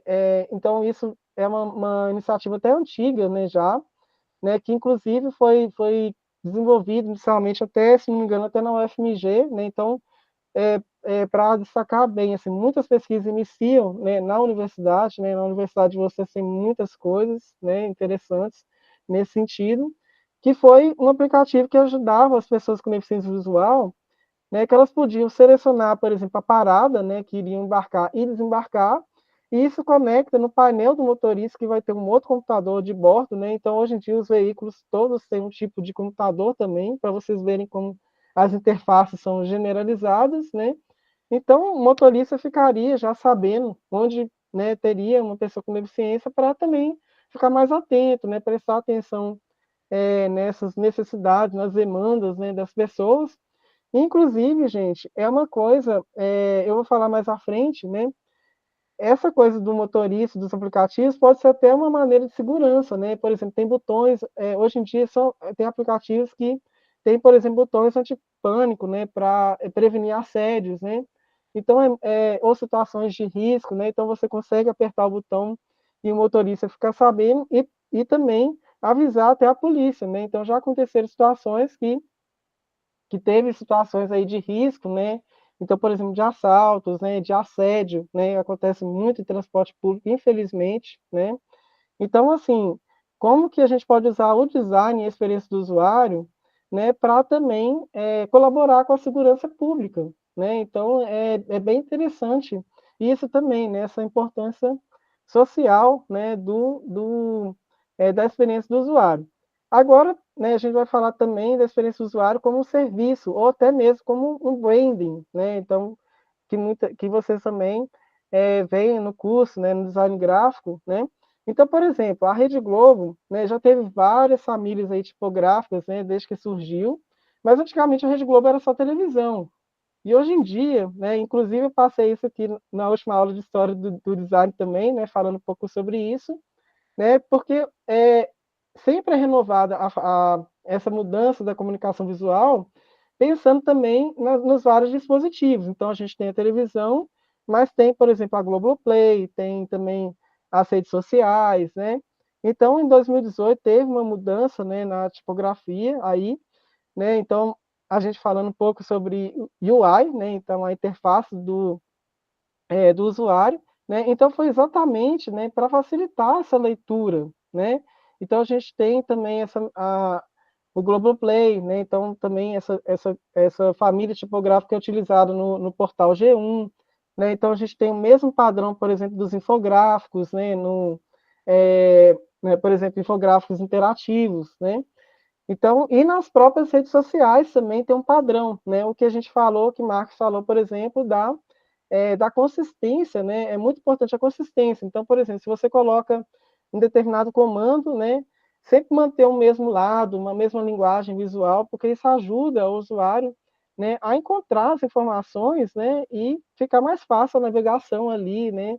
Essa questão da usabilidade. A gente tem também, né, os totens, e muitas vezes vocês vão, às vezes, em festas, em bares, né, que tem, você pode lá ter um totem de autoatendimento, né, escolher a bebida, né, ou também nos supermercados, né, a gente está sendo muito comum, também tem uma área destinada, né, para evitar filas ali, né, os quiosques, né, os totens de autoatendimento, mas, gente, é uma coisa muito importante. Você pode colocar tecnologia, mas é importante você ter as duas versões, porque tem gente que não vai se sentir seguro, né, de utilizar, né, vai ficar um pouco inseguro ali, né, de utilizar um totem sozinho. Então, vocês veem que tem que ter uma transição também. Então, você vê que sempre tem uma pessoa ali acompanhando, né, até porque tem alguns produtos que precisam, né, de uma autorização, como bebidas alcoólicas, né, mas também para auxiliar pessoas, até porque você saber que tem uma pessoa ali ajudando, você fica assim, ó, se eu tiver uma dificuldade, eu tenho alguém para falar, né? Então, assim, é legal o eletrônico, o automatizado, mas é legal também ter ali um acompanhamento, né? Então, a gente também tem outros tipos de totem, e cada dispositivo, como eu falei para vocês, né, seja também os totem, o sistema de entretenimento, cada um tem que ter uma característica dependendo da tarefa, né, que o usuário vai realizar ali, né? Então, também a gente tem, né, a tecnologia NFC por aproximação, né? Então, muita gente já paga, né, coisa pelo celular, nem usa mais cartão de crédito, né? Então, tem muita gente que prefere, né, utilizar dessa forma, né, QR Code, né? Então, isso pode facilitar, mas, assim, é importante, gente, que você tenha também pensar em vários tipos de usuários. Alguns vão se sentir inseguros, alguns vão tender a utilizar o mais tradicional, né? Então, nem sempre, né, o digital também é a solução de todos os problemas, né? Você tem que entender o modelo e as características de cada usuário. Bom, também eu falei, né, na palestra anterior sobre design de serviços, então a gente tem, por exemplo, lojas conceitos, né, tem muitas marcas que utilizam isso, né, e você pode criar looks, né, então a própria loja pode utilizar isso, né, para mapear também as emoções dos consumidores, né, é interessante até, voltando para o conceito de norma, né, então a gente fala assim, a gente pode ver se a pessoa está satisfeita, se ela está frustrada, né, isso também, né, acho que é uma relação de troca, né, acho que muitos aplicativos utilizam muito isso, né, essa troca também para entender o comportamento do usuário e também o usuário conseguir utilizar essa interface de uma forma interessante, de uma forma que ele se sinta satisfeito e eficiente também, né, que é um dos principais, né, aspectos da usabilidade. Bom, aqui também eu mostrei na semana passada, né, mostrei que aqui a marca Havaianas nos Estados Unidos, né, que ela ainda tem uma participação mais limitada no mercado de lá, então eles fizeram uma parceria com artistas e grafiteiros, e os usuários, né, por meio de realidade aumentada, né, conseguiam, né, pegar partes aí do desenho e identificar estampas ali, né, correspondentes a havaianos, né, e escolherem o produto. A gente também tem essa questão da padronização da Uber, né? Então, tanto nas campanhas publicitárias, no próprio aplicativo, tem o mesmo padrão de ilustrações, de botões, né? Então, você pode até entrar, por exemplo, em manuais, né, de identidade visual, né, que vocês vão ver, por exemplo, padrões de cores, né, padrões de ilustrações, padrões de tipografia, né, até, né, você também tem a parte da responsabilidade social, né, então, por exemplo, compartilhar a viagem, né, políticas, né, campanhas anti-assédio, né, a própria sistema de avaliação, ele serve para manter um pouco a qualidade, né, porque se você não tiver uma avaliação, cada um vai trabalhar de uma forma. Então, você não pode pensar só no aplicativo em si, só na interface digital em si, mas pensando na compatibilidade de um serviço do mundo real, né? Então, será que a utilização do aplicativo vai ser seguro? Então, você tem que pensar pontos de embarque que são seguros, pontos de desembarque também que são seguros, né? Então, pensar também um pouco no aspecto amplo, né? Não só no micro, né? Na interação direta do usuário, né? Também você pensar nos ícones, né? Então, como que esse ícone vai aparecer na tela do smartphone, dos dispositivos digitais?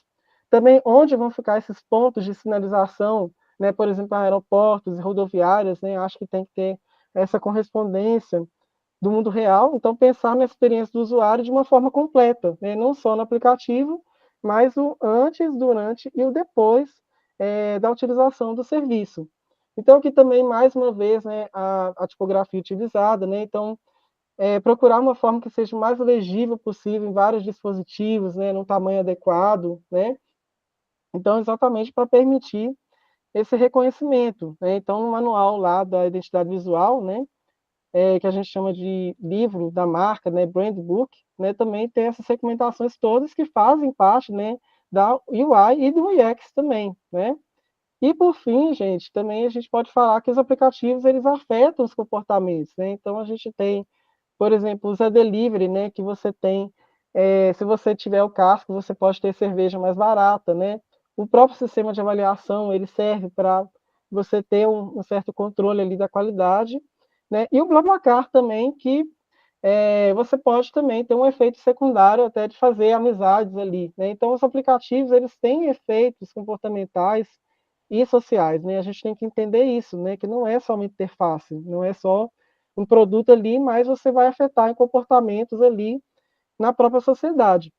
E para finalizar, a gente tem o próprio transporte público, né, que tem um novo conceito de uma mobilidade integrada, que você pode ir multimodal, né? Você pode pegar um ônibus, o transporte público e bicicleta, né? Então, o Uber também você dá para você usar a bicicleta do Itaú, por exemplo, né? Então, de uma forma integrada. Aqui, a questão também, né, aqui no Brasil não é tão comum, mas, por exemplo, ônibus autônomos ainda é uma dificuldade de aceitação às novas tecnologias. Então, você tem que ir com calma nessa coisa né, dessa tecnologia, porque tem pessoas que não estão acostumadas e tem gente que ainda vai ficar um pouco receoso. Poxa, não sei se é muito seguro ir no ônibus sem motorista, no carro sem motorista, né? A gente já viu situações aí que não foram tão bem sucedidas. Aqui tem uma imagem, né? Essa imagem aqui de baixo, você tem um painel do motorista, né, com botões, por exemplo, ali, né, um computador de bordo que tem botões de assédio, né, situações de emergência, né? Então você pensar também que a pessoa tem que apertar esse botão de pânico de uma forma discreta, né? Você não pode dificultar isso, porque senão, numa situação de risco, como que a pessoa vai acessar? Né? Então você tem que permitir uma situação de fácil ali utilização para que realmente seja efetivo, né? Seja eficiente essa parte, né, da prevenção de risco e de assédio para funcionar. Então, a gente também tem, né, o próprio Citamóvel, né, essa questão de você prever exatamente o tempo que o transporte público vai chegar, você pode prevenir que você vai ficar menos tempo exposto, menos tempo esperando. Além de ser uma situação de conforto, tem uma situação de segurança pública também. Né? Você vai lá só no momento que o ônibus vai passar. Né? Então, isso também, gente, a experiência do usuário está relacionado com os aspectos sociais, né, que infelizmente a gente tem problemas de segurança pública, né, então a gente tem que pensar também não só no micro, mas no macro, né, de uma forma sistêmica, uma forma que a gente fala holística também, né. Bom, gente, então espero não ter passado muito do tempo aí, agradeço muito, né, a participação, né, mais uma vez uma participação também, viu, gente? Então, brigadão aí pela oportunidade. Bom, queria agradecer muito, Marquinhos, Rafa também. Foram conhecimentos, assim, maravilhosos, fantásticos que vocês trouxeram. Queria abrir agora, né, para perguntas que os alunos tenham, ou algum comentário, ou algum tipo de experiência. Larissa levantou a mão. Pode falar, Larissa. Eu queria, mas é porque assim, durante toda a apresentação, né, eu fiquei pensando na interface, não pude evitar de pensar na interface da Adobe, que eu não conheço ninguém que adora.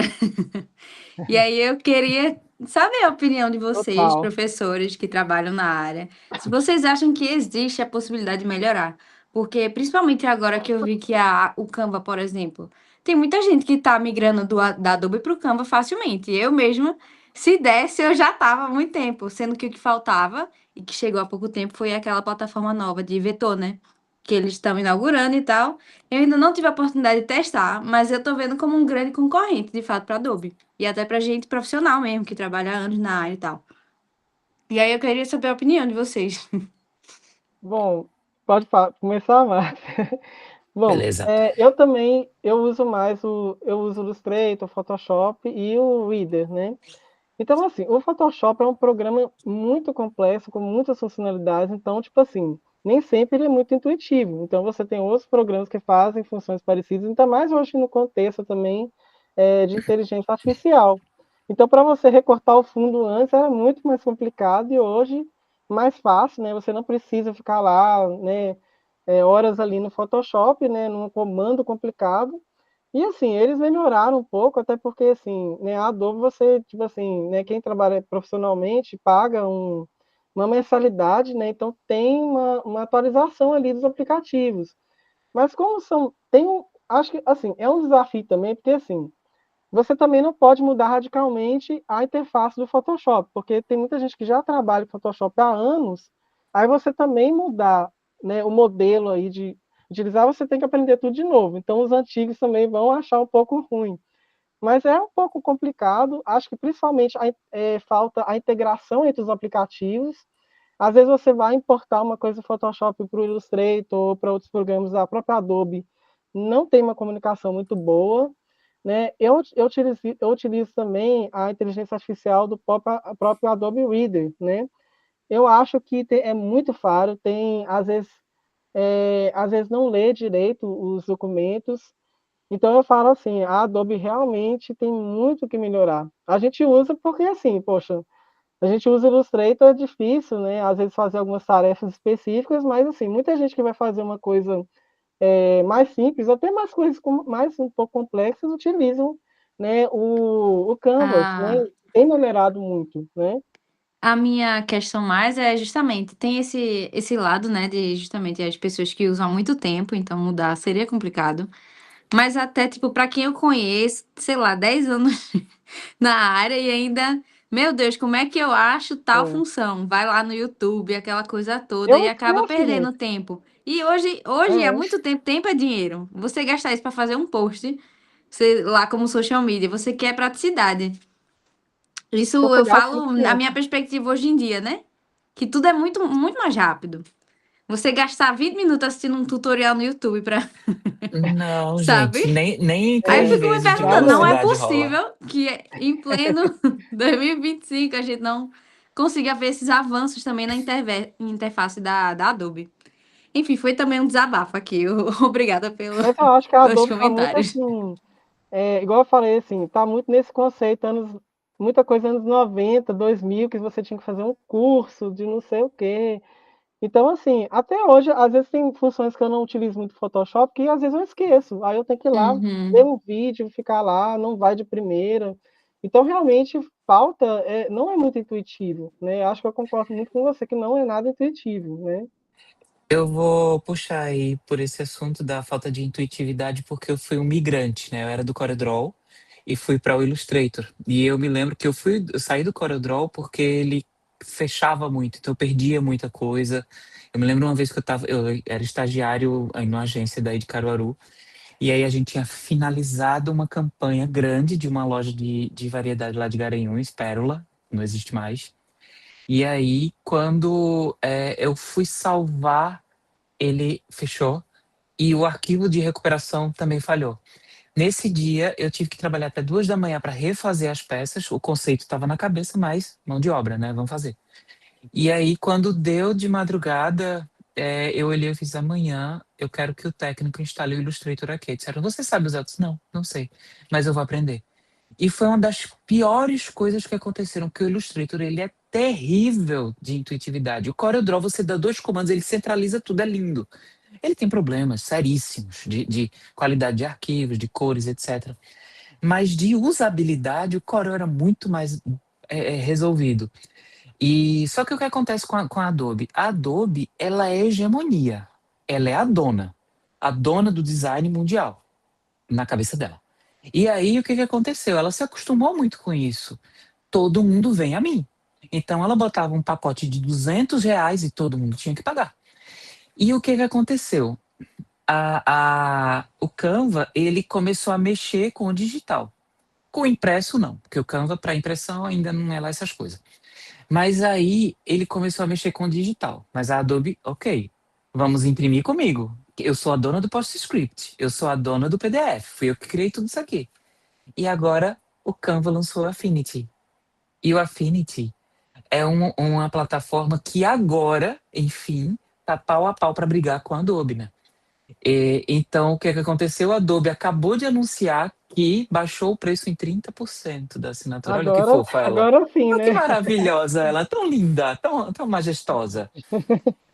E eu também, Sofia, passei por esse processo. Eu não uso há 30, eu acho que eu uso há 25 anos. 25 anos o Photoshop. Não, não, Photoshop eu uso desde antes.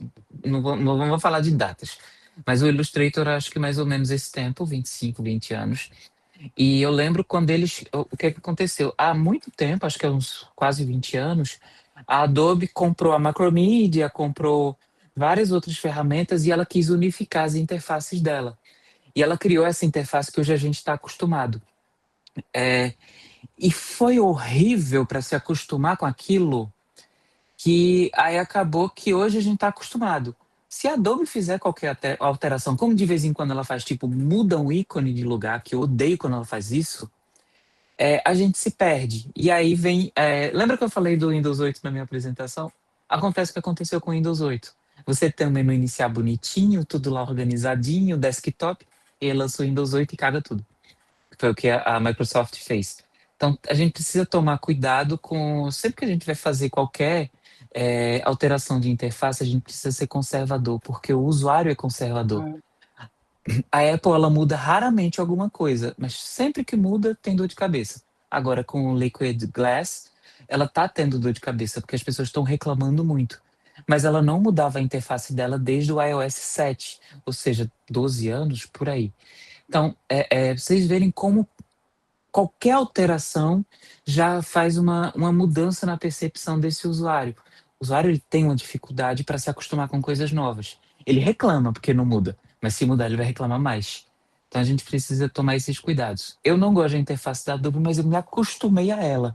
É aquela coisa do remédio ruim, que a gente não gosta dele, mas tem que tomar. É a mesma E é coisa um, para é mim. um desafio isso, né? Assim, você adequar a pessoas que já são acostumadas há muito tempo, novos usuários, porque hoje em dia a gente fala assim, gente, é inconcebível você falar assim, você vai ficar perdendo tempo vendo vídeo, lembrando, né? Hoje em dia, igual um aplicativo, você vai baixar ali, mas você vai ficar lá fuçando, você não vai ficar lendo manual para, né? Igual antigamente você tinha verdadeiras bíblias ali para aprender qualquer programa, né? Pensa, né? Você A ficava um gente tempão para fazer comprava curso. o livro para aprender a usar o É, Photoshop. então Eu me assim, você lembro quando eu precisava fiz um isso em pleno curso para fazer 2025. recorte de cabelo. Eu fiz um curso E para era aprender dificílimo. Hoje em dia, É na horrível. IA, você faz assim, 2 palitos ali, faz ali. É, Inferno. Vou cobrar mais pelo recorte das imagens? Como? né? Nem tem mais isso, né? Porque você, pela IA, o povo faz ali É. rapidinho, né? Ou Uma o Free criança Pick, faz você já baixa ele sem é. fundo. Adoro o Free Pick. Eu pago por ele, amo o Free Pick. Agora que eu tô vendo alguns comentários, algumas. Que eu tô vendo o comentário aqui da fila, né? Dos totens, né? Também de autoatendimento.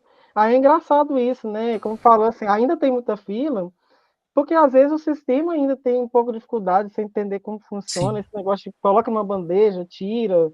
Aí tem essa coisa da bebida alcoólica, aí você vai comprar uma cerveja, você tem que chamar alguém, a pessoa vem, demora. Aí assim, acaba que às vezes não ajuda muito, porque tem fila do mesmo jeito.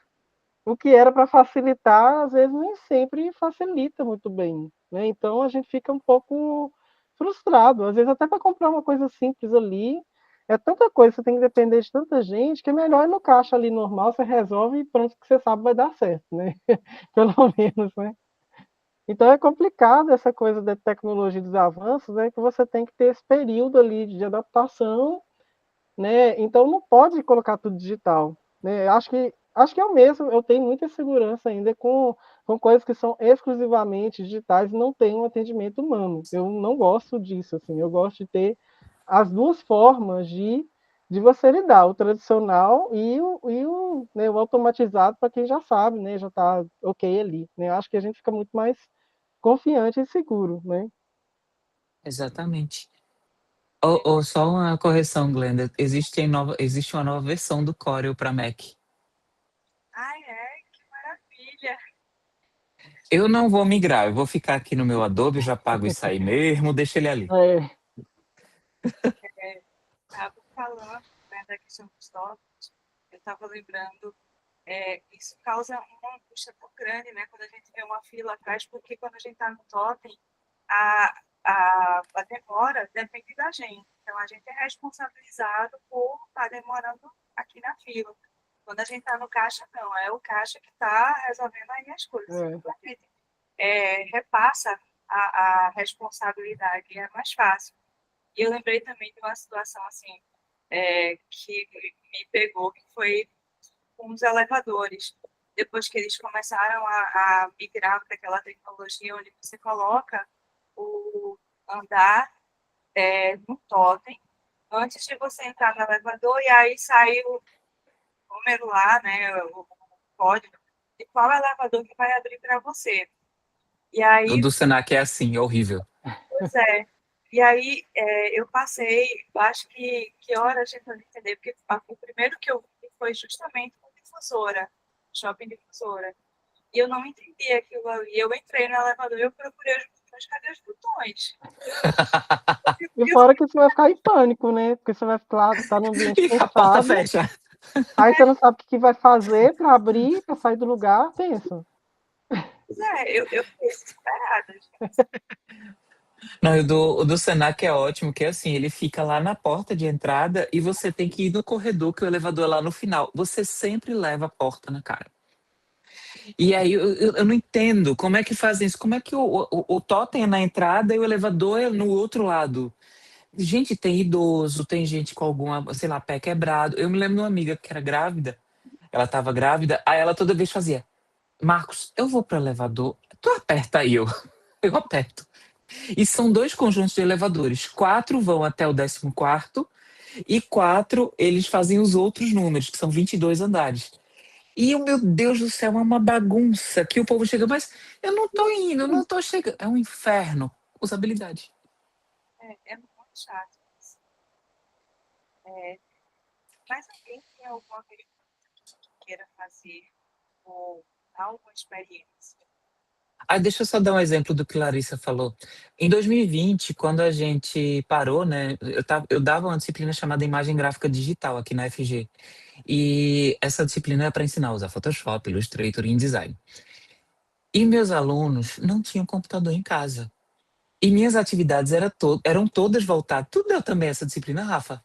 Qual? Você fala? Imagem gráfica digital lá na FG? Não, né? Não cheguei não. Eu dei só branding, Ah, não dei.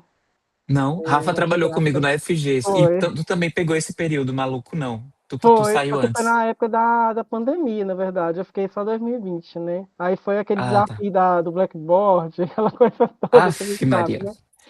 Aí o que aconteceu, Larissa? Eu tinha que pedir para os meninos criarem peças gráficas, né?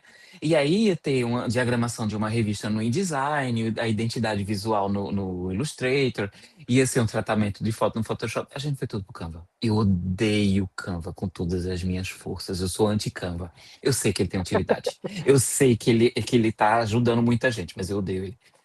E aí eu parei, eu fiz, tá, gente, vamos usar o Canva. Os meninos não tinham computador em casa. Como é que eles iam instalar um Photoshop? Sem falar que assim, você tem que pagar uma licença do Photoshop. É. Acabou que a faculdade disponibilizou licenças de Photoshop. Porém, sem computador, não tem Photoshop. Porque esse aspecto da educação é interessante, porque na última aula a gente estava até falando sobre isso, que tem muita gente que assiste e faz tudo pelo celular, né? Só que ao É. mesmo tempo tem algumas plataformas que são tem até aplicativo para celular, mas é muito difícil fazer pelo celular.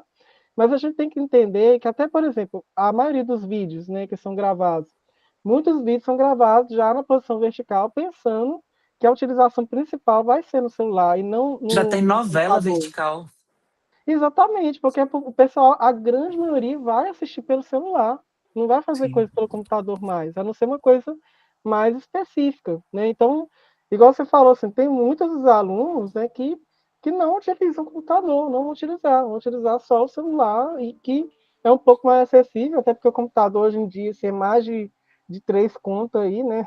Um básico é Oh, três? para Três é um tudo. Celeron O 3 é o básico do básico, né? Porque os que abre menorzinhos o Word. é 5 contos, 6 contos aí, É. né? Então, assim, você fala assim, gente, é complicado. Então, você tem que pensar também, né? Até, por exemplo, quando a gente como professor, a gente tem que pensar muito, né, em como os alunos estão utilizando, como os alunos estão acompanhando as aulas, né? Na época da pandemia, a gente teve que pensar muito nisso, porque tinha gente que não tinha internet direito, né?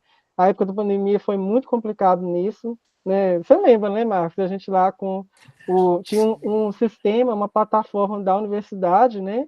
E que tinha vários problemas, né? Que teve que fazer uma adaptação muito rápida, né? Ainda bem que pelo menos teve essa adaptação, né? Porque senão não ia ter aula, né? Em uma semana eles disponibilizaram ali, né? Porque a universidade tinha essa parte de EAD, então meio que adaptou ali, mas tinha muitos desafios e às vezes só coisas que durante os perrengues que teve esse aprendizado também, né? Tinha umas coisas lá de marcar presença, né? Umas improvisações ali também, né?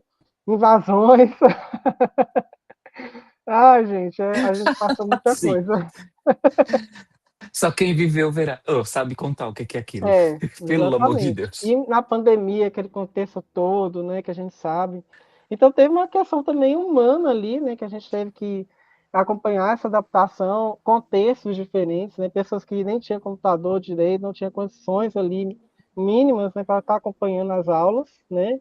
Então a gente teve que ter uma preocupação até assim, às vezes flexibilização de prazos, né, por conta dessas dificuldades, né. Então a gente não pode ser só aquela coisa interface, aquela coisa muito como fala assim, muito funcional, porque a gente sabe que não é assim, né? A gente trabalha, as interfaces elas têm que trabalhar para a sociedade em vários contextos, cada um com a sua característica, os seus contextos, então é um grande desafio, né? A gente já está caminhando aqui no final, eu estendi mais um tempinho, porque a gente terminou começando um pouco mais tarde, né, para esperar vocês entrarem, vocês alunos, no caso aqui, a gente já estava aqui tricotando. E eu queria saber se vocês querem comentar alguma questão específica do ENAD que vocês tenham visto, que pode auxiliar e para os alunos entenderem como interpretar. Ai, meu Deus, eu tô tentando me lembrar de uma. Vai falando aí, Rafa. Não, até que eu não. Porque assim, nossa, tem tanto tempo que eu fiz o ENAD, aí eu lembro que Walter até falou algumas questões do ENAD, né?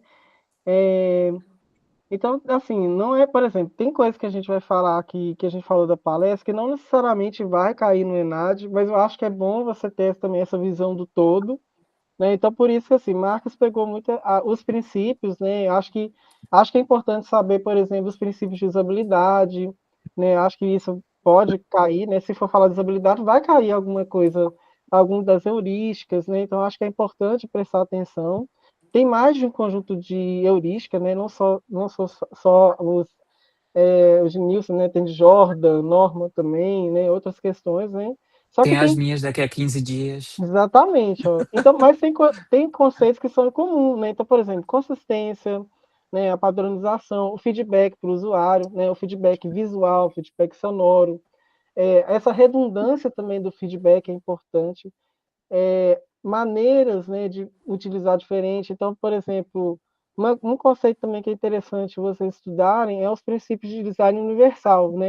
A gente não falou aqui, mas tem a ver com as habilidades também, né? Que é um conceito que envolve pessoas de diferentes, né, capacidades aí, né, contextos diferentes, utilizar, né, de uma forma mais ou menos ali parecida, né, ou equivalente, né? Então também acho que é uma coisa que é importante vocês darem uma olhada, né, design universal, pesquisarem. Claro que não dá para abordar tudo em 2 horas, né, de palestras, mas são conceitos bem importantes, né, de flexibilidade de uso, essa questão, né, de aproximação de uso também, né, que tem a ver com o design universal.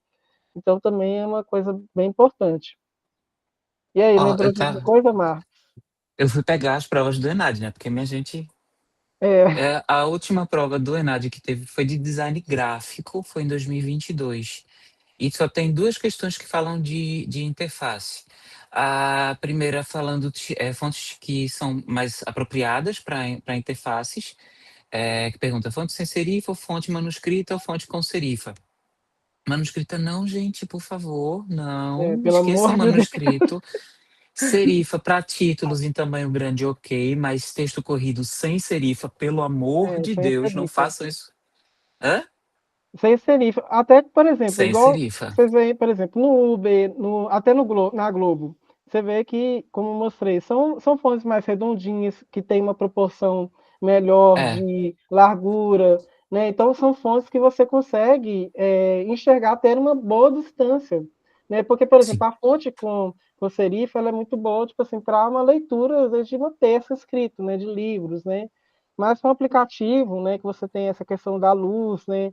Da variação de luminosidade dependendo do ambiente, e isso afeta muito. Então, a serifa talvez possa complicar ali um pouco a visibilidade e a legibilidade, né, nesse caso. A serifa é muito boa no papel, gente. Porque ela é como se ela tivesse uma linhazinha. A gente vai seguindo essa É, linha, né? E quando a gente vai para o digital, essa linhazinha se chama sujeira para gente. É mais um elemento para a gente prestar atenção de um local que está emitindo luz para a gente, que já torna cansativa a leitura. Então, serifa para o digital, usem títulos. mas no texto não é bom. E outra aqui fala sobre a contextualização, a aproximação com o mundo real. Utilizar ícones e elementos que sejam próximos da realidade do usuário. Aqui fala, as figuras de lupa e carrinho de compras são exemplos de modelos convencionais de ícones para interfaces digitais, porque lembram coisas semelhantes com o mundo real, né? Uma lupa é para dar zoom ou para pesquisar. E um carrinho de compras é que você está indo fazer uma compra. É Eu fico óbvio. pensando no símbolo de salvar, quer dizer, no ícone de salvar, que é o disquete, né? Porque Pra muita gente faz gente sentido. vai falar assim, gente, que diabo é isso, né? Nem vai saber. Só que pra gente fazia sentido porque o disquete geralmente era, Exatamente. antigamente, o meio de salvar. Então se convencionou. Né? Eu acho que É, ícones tem muito a ver com linguagem, comunicação e convenções, né? E isso vai mudando ao longo do tempo. Talvez é. aqui, acho que não muito tempo, vai ter que pensar se talvez em outros tipos de ícones ali e ver o que vai adaptar para os antigos e para os novos usuários, né? Porque não vai fazer sentido, né? Tem muita gente que nem sabe o que é disquete, o que serve, né? Então, né, mas se convencionou a gente sabe o disquete ali, que é de salvar, né? Mas talvez daqui a um tempo não vai fazer mais sentido. Então, isso tem que ser revisto com o tempo também, né? Essa compatibilidade, né, com a linguagem, com os novos usuários que vão né, entrando aí, né? Aí outra questão que foi de digital foi a discursiva pedindo para falar sobre princípios de usabilidade. Olha só, Aí, tá vendo? a Então, gravação vai ficar memorizem, aí. viu, gente? Eu já mandei o PDF para Glenda. Glenda quiser colocar lá no Classroom de vocês. Vocês usam Classroom também, né? É, Então, também já tá, já mandei para ela, já está disponível para vocês. E acho que é isso. essa, essa, é, essa mesa ela ficou gravada, né? Então, por isso que eu deixei estender um pouco mais, porque a gente realmente eu começando muito tarde, para dar tempo, né, de tanto Marquinhos quanto Rafa. Eu falo assim com muito carinho, tá, gente? Poderem explanar realmente o assunto de uma maneira aprofundada que faça sentido para vocês e que auxilie realmente vocês de uma maneira. Queria só complementar com uma coisa, porque eu também estou agora fazendo até uma disciplina de interfaces no, no programa de computação, sobre a importância da gente não só associar, mas compreender o contexto de uso desse determinado artefato.